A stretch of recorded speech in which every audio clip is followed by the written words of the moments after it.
ఈరోజు మన కిచెన్లో బొరుగులతో ఒక రెసిపీని చూపించబోతున్నాను. బొరుగులతో ఎన్నో రెసిపీస్ చూసే ఉంటారు, కానీ ఈ విధంగా ఒకసారి ట్రై చేసి చూడండి. మార్నింగ్ బ్రేక్ఫాస్ట్లోకైనా నైట్ డిన్నర్లోకైనా ఈ రెసిపీ అనేది సూపర్గా ఉంటుంది. మరి ఏమాత్రం లేట్ చేయకుండా మనం రెసిపీని స్టార్ట్ చేసేద్దాం పదండి. ముందుగా ఒక బౌల్లోకి 3 కప్పుల వరకు బొరుగులని తీసుకోవాలి. అదేనండి మరమరాలు అంటారు కదా, వాటిని 3 కప్పుల వరకు తీసుకోవాలి. సుమారు ఇవి 300 గ్రాముల వరకు తీసుకున్నానండి. ఇలా ఒక పెద్ద బౌల్లోకి తీసుకోవాలి. దీనిలోకి 2 కప్పుల వరకు వాటర్ని వేసుకోవాలి. వాటర్ని ఎక్కువగా వేసుకుంటే చప్పగా అవుతాయి. సో 2 కప్పుల వరకు వాటర్ని వేసుకొని ఇలా చూపించిన విధంగా బొరుగులని తడుపుకోవాలి. బొరుగులని ఇలా చూపించిన విధంగా క్లీన్ చేసుకుంటే బొరుగులకి ఉండే డస్ట్ పార్టికల్స్ అనేవి అడుగుకి వెళ్తాయండి. ఇలా అంతా క్లీన్ చేసుకున్న తర్వాత చూపించిన విధంగా ఇలా పిండుకొని ఒక బౌల్లోకి తీసుకోవాలి. మరీ గట్టిగా పిండకూడదండి. ఇలా చూపించిన విధంగా పిండుకొని ఒక బౌల్లోకి తీసుకోవాలి. బొరుగులకి కొద్దిగా తేమ ఉండేలా పిండి ఒక బౌల్లోకి తీసుకొని పక్కన పెట్టుకోవాలి. ఇప్పుడు మిక్సీ జార్లోకి 2 అంగుళాల వరకు అల్లాన్ని ఇలా చిన్న చిన్న ముక్కలుగా కట్ చేసి వేసుకోవాలి. అలానే ఒక పచ్చిమిర్చిని ఇలా చిన్న ముక్కలుగా కట్ చేసి వేసుకోవాలి. ఒక పెద్ద ఉల్లిపాయని ఇలా చిన్న చిన్న ముక్కలుగా కట్ చేసి వేసుకోవాలి.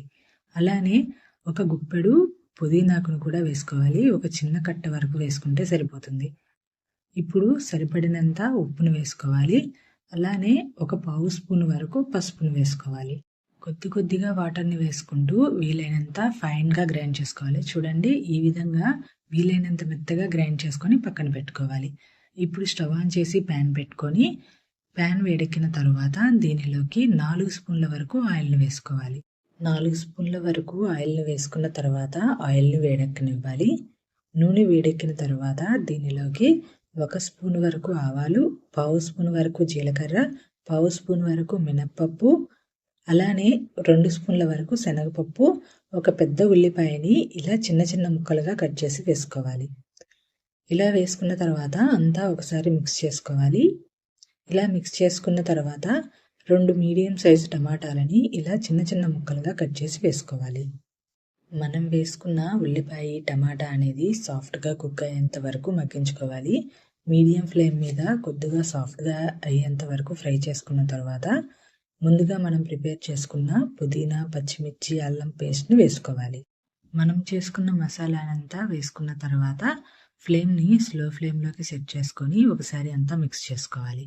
ఇలా ఒకసారి అంతా మిక్స్ చేసుకున్న తర్వాత మసాలాకి సరిపడినంత ఉప్పును వేసుకోవాలి. ఇలా ఉప్పును వేసుకొని ఒకసారి అంతా మిక్స్ చేసుకొని దీని మీద మూత పెట్టి స్లో టు మీడియం ఫ్లేమ్లో ఆయిల్ అనేది పైకి వచ్చేంత వరకు కుక్ చేసుకోవాలి. మసాలా అనేది కుక్ అయిందో లేదో చూద్దాము. చూడండి, ఆయిల్ అంతా బయటికి వచ్చి మసాలా అనేది కరెక్ట్గా కుక్ అయింది. ఈ స్టేజ్లో ఒకసారి అంతా మిక్స్ చేసుకోవాలి. ఇలా అంతా మిక్స్ చేసుకున్న తర్వాత మనం ముందుగా రెడీ చేసుకున్న బొరుగులని దీనిలో వేసుకోవాలి. మసాలా అంతా బొరుగులకి పట్టేలాగా మిక్స్ చేసుకోవాలి. ఇలా మిక్స్ చేసుకుంటే బొరుగులకి మసాలా పట్టి టేస్ట్ అనేది ఇంకా చాలా బాగా వస్తుంది. సో మనం వేసుకున్న మసాలాని ఈ బొరుగులకి అంతా కలిసిపోయేలాగా కలుపుకోవాలి. ఇలా అంతా మిక్స్ చేసుకున్న తర్వాత దీని మీద మూత పెట్టి స్లో ఫ్లేమ్లో 1 నిమిషం వరకు మసాలా అంతా బొరుగులకి పట్టేలాగా మగ్గనివ్వాలి.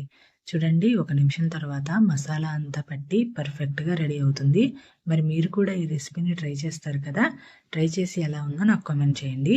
ఇటువంటి టేస్టీ అండ్ ఎమ్మీ రెసిపీస్ కావాలి అనుకుంటే నా ఛానల్ని సబ్స్క్రైబ్ చేయండి. Thanks for watching.